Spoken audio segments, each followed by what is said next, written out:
Do your motives matter when making a Bible translation? Hi, I'm David Daniels from Chick Publications, and this morning, as I was doing my prayer and Bible reading, I started thinking about another one of my seminary professors. I won't name him. He seemed to love Polaroid cameras because one day in a Hebrew history class he came in and said, if we had a Polaroid camera, we couldn't have taken a picture of God, forming man out of the dust of the earth. And on another occasion, he came into a New Testament class and he said, if we had a Polaroid camera, we couldn't take a picture of Jesus ascending up into heaven. He was just there, and then he disappeared. And since they thought heaven was, up, that they imagined that he had ascended up into heaven. And you're thinking, wait a second, but Mark and Luke and Acts all say he ascended up into heaven. You're right. Did you know that also Revelation 1:7 says he'll come back? And of course in Acts 1 it says he'll come back just as you saw him go up into heaven. Revelation 1:7 says every eye shall see him, even they which pierced him.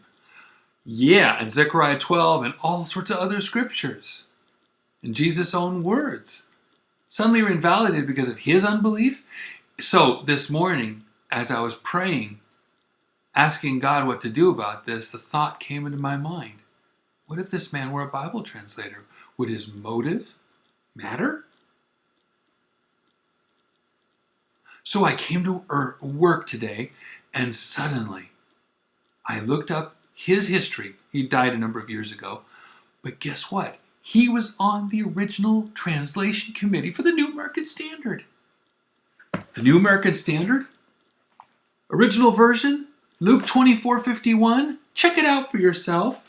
It says, and it came about that while he was blessing them, this is Jesus, he parted from them.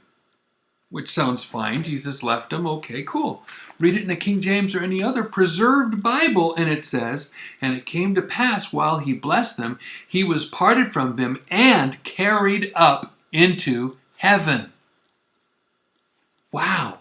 It wasn't until 1993 when Gail Riplinger pointed out the error through textual criticism that the New American Standard translators had made, because Luke himself says, under inspiration of the Holy Ghost, the former treatise have I made, O Theophilus, of all that Jesus began both to do and teach, until the day in which he was taken up. He's saying the first volume, which we call Luke, ends with him being taken up into heaven.